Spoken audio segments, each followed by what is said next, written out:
Kamala Harris officially a candidate for president after the campaign amended filings with the Federal Election Commission. Harris accepted the president's endorsement in her own statement. She called his withdrawal selfless and patriotic. Harris said she will do everything in her power to unite the Democratic Party and unite our nation to defeat Donald Trump. So much ground to cover this news cycle. In fact, since this news broke, our team has been gathering local reactions to this massive decision. And we want to start with KSHB 41 News reporter Rachel Henderson, who sat down with a political science professor at UMKC. Rachel? Well, Abby and Kevin, the news about President Biden dropping out of the upcoming race only adds to an unprecedented week for American politics.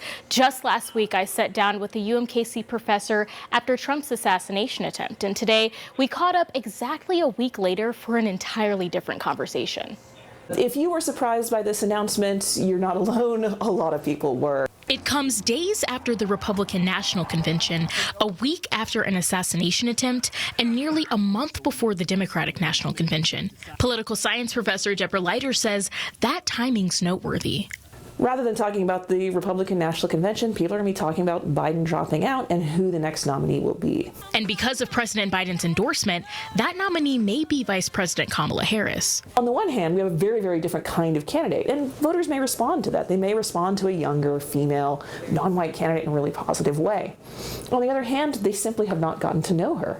On top of that, Harris wouldn't have an incumbency advantage.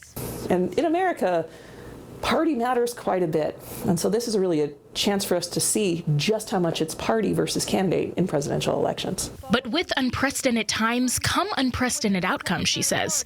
Even if it's not with who's elected, it may be with how. So we may actually see similar turnout levels to what we saw in 2020.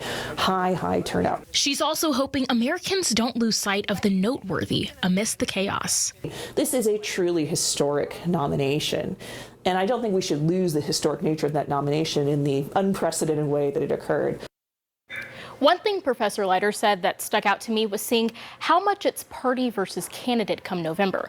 On the one hand, the Republican Party is now up against an entirely different candidate that's not Biden. But the Democratic Party will also have to decide if there's enough party loyalty to rally behind whoever the next candidate is. Reporting live in the newsroom, I'm Rachel Henderson, KSHB 41 News.